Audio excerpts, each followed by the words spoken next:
පින්වතුනි මෙන්න මේකේ ආවුස තමයි තව්තිසාවේ මනුස්ස ලෝකෙන් අවුරුදු 100ක්. කීයක්ද?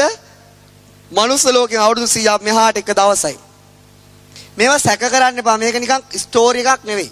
මේවා ඇත්තටම පවතින දේවල්. දැන් අපි දන්නවා මේ ලෝකේ ඉන්නකොට අපි දන්නවා අප්‍රිකාවේ පමණ රටවල් තියෙන උපරිම ආයුෂ කීයද මිනිස්සු අවුරුදු 40යි 41යි 30 ගානේ යනවා. නමුත් ජපානයේ වගේ 90ක් 100ක් නේ වෙනස මනුස්ස ලෝකෙත් තියෙනවා. ඒක ඉහළට යන්නේ වෙනස ලොකු බලපෑමක් වෙලා තියෙනවා.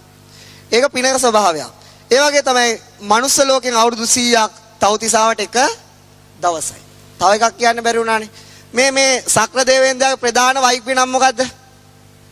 කවුද නම? සුජම්පති. කවුද? සුජම්පති. මොකද නම?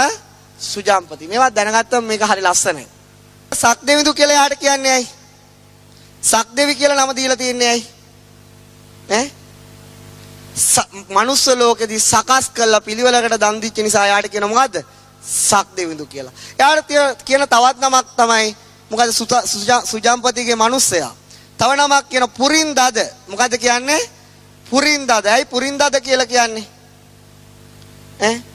ප්‍රථමයෙන් දන් දුන් තැනත්තා. ඒ කියන්නේ යා මනුස්ස ලෝකෙ ඉඳදී කවුරුවත් කිව්වට දිවන්නේ නෙවෙයි. එයා හිතලම එයා දන් දුන්නා. ප්‍රථමයෙන් දන් දුන් තැනත්තා එයා දන් දීලා අනිත් අයටත් කිව්වා දන් දෙන්න. ඒ නිසා පුරින්දද කියලා කියනවා.